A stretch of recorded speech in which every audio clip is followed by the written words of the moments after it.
Three dragons to share with you today. This is Drea. Drea is a plushy dragon and is made using Stylecraft Aran and is basically made as one piece. She's really lovely to make, really simple to make.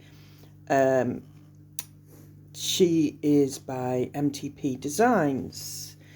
This is aria by Lyra Lune Designs, and she's the air dragon, and as you can see she's a bit more to her in so much as you've got a lot more parts to put together.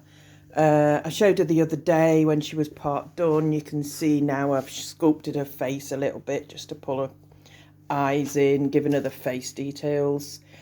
She's got hair and horns, she's got wings. I've put her in a slightly different position to the one in the photo. I haven't got her quite set up. I actually wanted her to look like she was walking, moving forward. I've added a little bobble to the tail feature to make it more like a flower, because that's what it looked like to me. Jessie did the horn details for me. I've done the details around her eyes. You can tell they're just slightly different because of the way I do it. It's different from hers. Just shows that everybody's will be different. And lastly is Drake Dragon.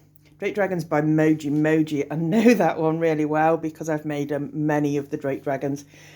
Yeah, Drake Dragon's a bit like the Lyra Lune in so much as it's got more details, more small parts, more things to add.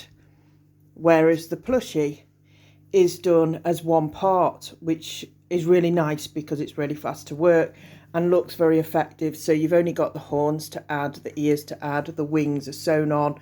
And actually the scales are done very cleverly. They are surfaced crochet, so you don't have to do anything with those.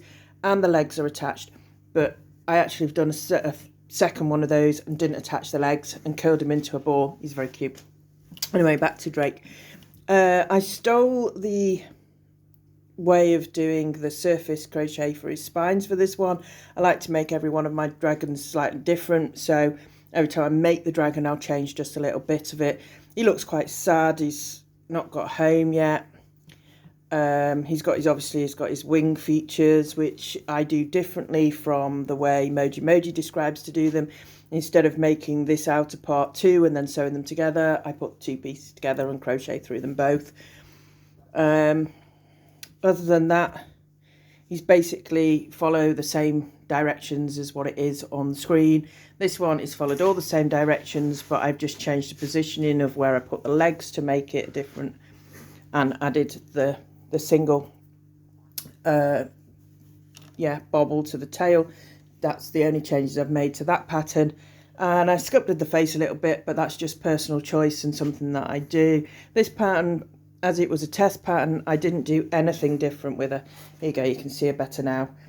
I literally followed it to the T so that I could see whether there were any mistakes for her. There weren't. It's a brilliant pattern, really enjoyed it. And I then did another, like I say, she's much littler. I did her in 4-ply cotton. I didn't add the legs, and I curled her tail and attached her tail to her nose so that she's in a little ball. She's actually next door with Jessie because that's hers for her to keep. So there you go. These are my dragons. These are 3 that I've made in the last month. So it is the year of the dragons. Let me turn them sideways so you can see all 3 together and you can see how different they actually are. So that's me signing out. Thanks for listening. Bye.